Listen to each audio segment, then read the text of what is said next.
पिता परमेश्वर जी के मुख कमल से गुरुदेव कह रहे हैं कि पुण्यात्माओं, ये जो दाढ़ी मूछ वाली फोटो है ये कबीर जी की असली फोटो नहीं है, ये काल्पनिक है, ये तो एक इमेजिन है। और फिर परमात्मा ने कहा कि 650 साल पहले वो जिस रूप में आए थे वो रूप तो तुमने देखा नहीं। अब 650 साल पहले वाला रूप हमने क्यों नहीं देखा भाई?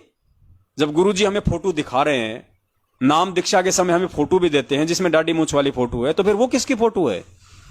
जब गुरु जी सत्संग में कह रहे हैं कि 650 साल पहले परमात्मा जिस रूप में आए वो रूप तो तुमने देखा नहीं, और आज परमात्मा जिस रूप में आ जाए उसको तुम मानोगे नहीं, तो बात कैसे बनेगी?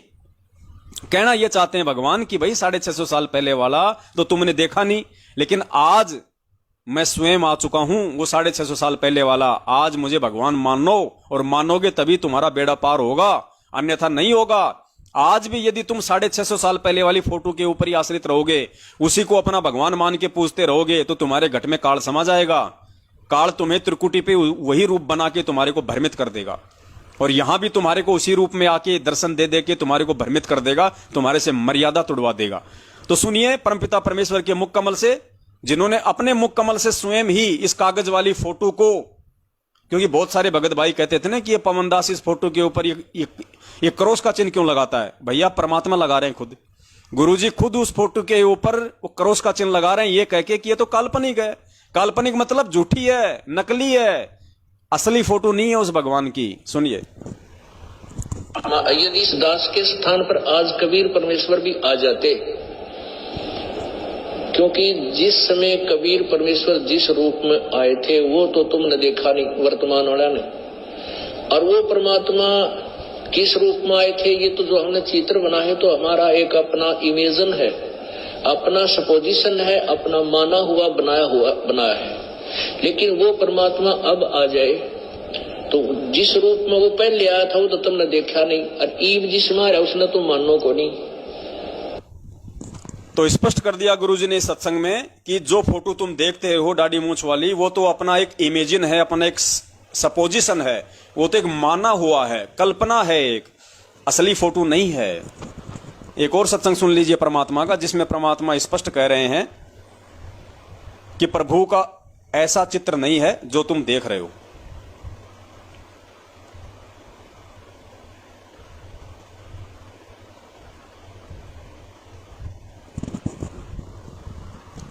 सुनिए, अपने आत्माओं अब तो ये दास बैठा है, यदि यहाँ परमात्मा इसी मानव शरीर तो है ही उनका, क्योंकि बनारस में 120 वर्ष रहे, और अब भी वो आ जाते। जो हम चित्र देखते हैं प्रभु का ऐसा चित्र नहीं है वो तो। गुरुजी कह रहे हैं जो हम चित्र देखते हैं प्रभु का ऐसा चित्र नहीं है। कौन सा चित्र देखते हैं हम? ये दाढ़ी मूछ वाला। तो गुरुजी रिजेक्ट कर रहे हैं इस फोटो को कि जो चित्र हम देखते हैं प्रभु का ऐसा चित्र नहीं है, वो तो ना जाने कोई भी रूप बना के आ जाते हैं। क्योंकि बनारस में 120 वर्ष रहे और अब भी वो आ जाते।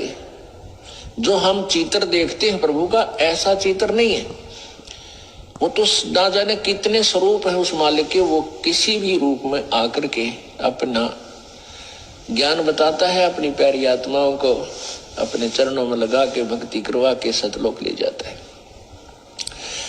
अब आज हम भगवान की तलाश कर रहे हैं, और परमात्मा क्या अनमोल वस्तु है, क्या अनमोल है, कितना उसके अंदर गुण है। यदि आज हमें वो मिल जाए, आपके सामने आ जाए, तो आपकी क्या स्थिति होगी? एक बार सोचना, जो भक्त आत्माएं हैं गहराई से सोचे। अब जैसे भूखे को भोजन सामने मिल जाए और निर्धन को सामने धन की थैली नजर आवे, तो कैसी तड़फ होगी उसकी। प्यासे को पानी मिल जावे तो कैसी श्रद्धा करेगा, टूट कर पड़ेगा उसके ऊपर। धन है तो ठाकर सीने का यूं देख कर भाग लेगा, छुपा दूंगी तो इसने कोई देख ना ले। और सामने भोजन है तो ऐसी सब टूट के पड़ जाएगा, फटाफट खाएगा, अपनी जान बचाएगा।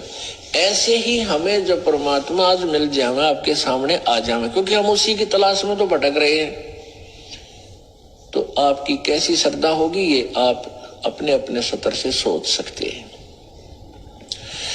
अब वो भगवान यहां आ जाए, अरदास के स्थान पर बैठकर सत्संग करने लग जाए, क्योंकि ज्ञान तो देना ही पड़ेगा। स्पष्ट कर दिया पुण्यात्माओं इस 2 मिनट के सत्संग में परमात्मा ने।